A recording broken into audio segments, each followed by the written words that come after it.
Ako ste ljubitelji kikirikija, mi imamo dobre vijesti za vas jer on se lako uzgaja u vrtu, dvorištu ili tegli. Ova mahunarka, srodnik graha, je omiljena grickalica visoke hranjive vrijednosti i prepoznatljivog okusa. Dobar je izvor proteina, mineralnih tvari, vitamina.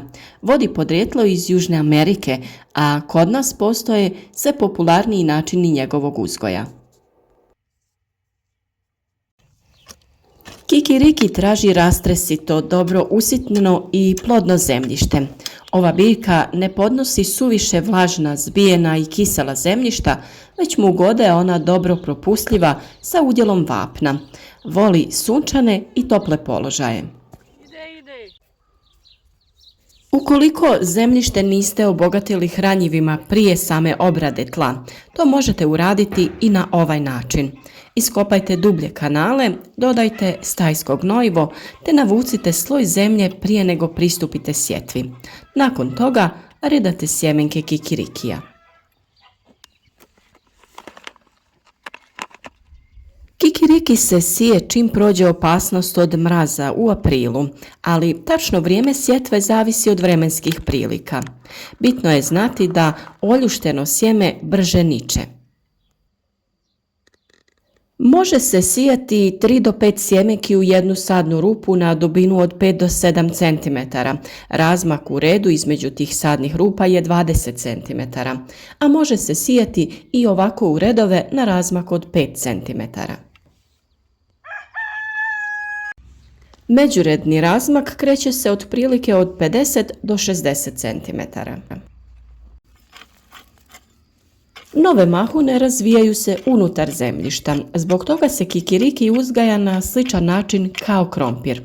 Posebno je potrebno obratiti pažnju na korove jer oni zagušuju mlade biljke kikirikija, pa je okopavanje vrlo bitno.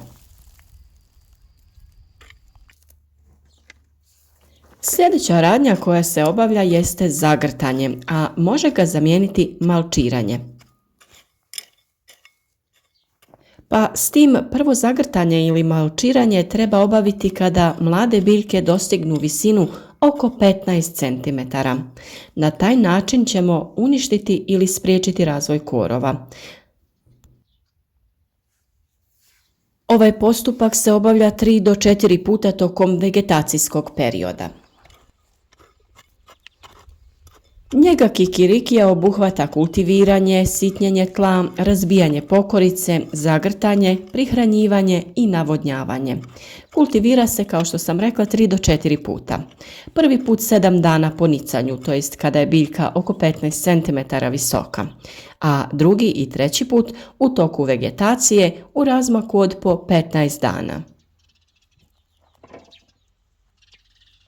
Za vrijeme drugog i trećeg kultiviranja kikiriki se zagrće rastresitom zemljom u kojoj će se na dugim rastućim tučkovima žutih cvjetova formirati valjkaste izrasline koje se nazivaju ginofori.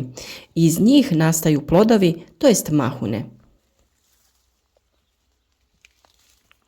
Kikiriki se prihranjuje fosforovim i kalijevim gnojivima ili pepelom od drveta.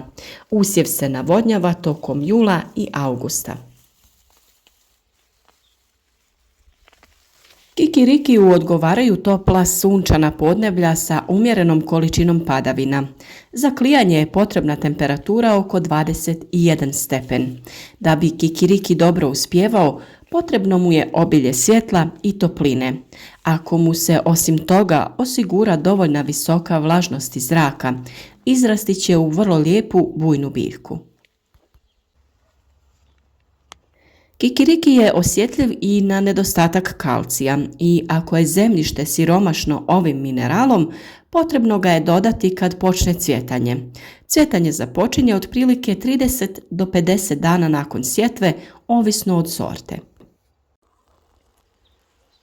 Sami cvjetovi se formiraju blizu površine tla. Kada cvjetovi procvjetaju, biljka se zagrće. Zagrtanjem se potiče razvoj mladih mahuna kikirikija. U suprotnom dolazi do njihovog sušenja. Kikiriki cvjeta u razvučenom vremenskom periodu tokom cijele sezone. Krajem ljeta se prestaje sa gnojidbom. Podrazumijeva se da su biljke već dobro osigurane što se tiče gnojiva, odnosno ishrane. U ovisnosti od vremenskih uslova, biljke se umjereno zalijevaju. Ovdje vidite kako to izgleda i na koji način se razvijaju plodovi kikirikija.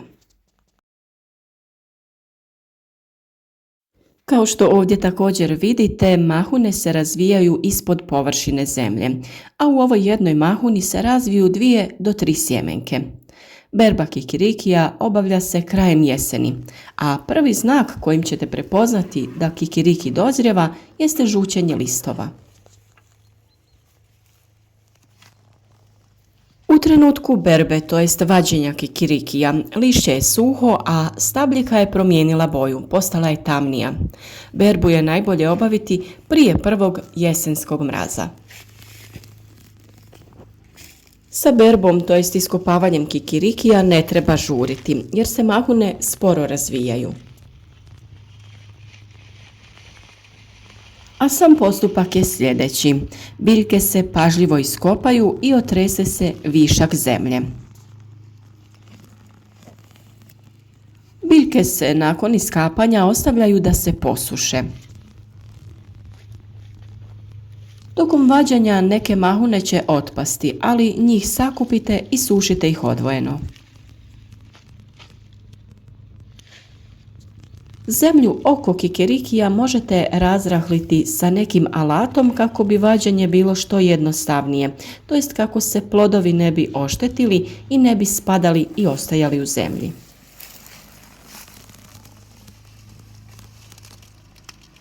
Kikiriki nemojte vaditi ukoliko je zemlja suviše mokra ili previše suha.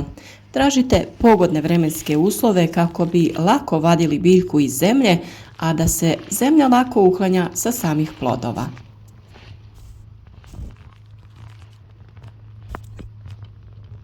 Nakon vađenja biljke odvojite na nekoliko manjih dijelova te povežite u snopove. Nemojte da budu preveliki i izbijeni kako bi se biljke lakše sušile.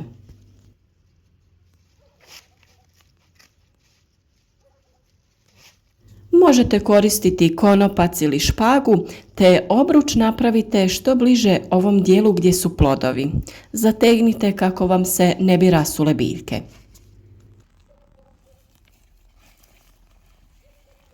Ovisno o mjestu gdje ćete sušiti kikiriki, prilagodite veličinu snopova kako vam ne bi bili previše teški.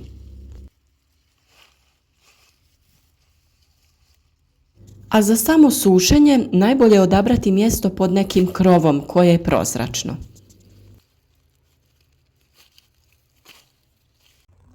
Snopove prevezite te objesite negdje da vise naopačke tako da plodovi budu gore, a stabljike dolje i ostavite tako da stoje 2 do 3 sedmice. Kao što sam rekla, najbolje je da stoje ispod nekog krova gdje neće biti izložene vremenskim nepogodama. A ono što je također bitno jeste da u tom periodu temperatura ne bi trebala biti ispod 0 stepeni, jer tokom ovog perioda kikiriki dozrijeva i dobiva na težini. Ovisno o prostoru sa kojim raspolažete, možete napraviti neku konstrukciju ili objesiti kikiriki na odgovarajuće mjesto. Samo je važno da nije previše zbijen i da ima dovoljno zraka kako bi se pravilno sušio.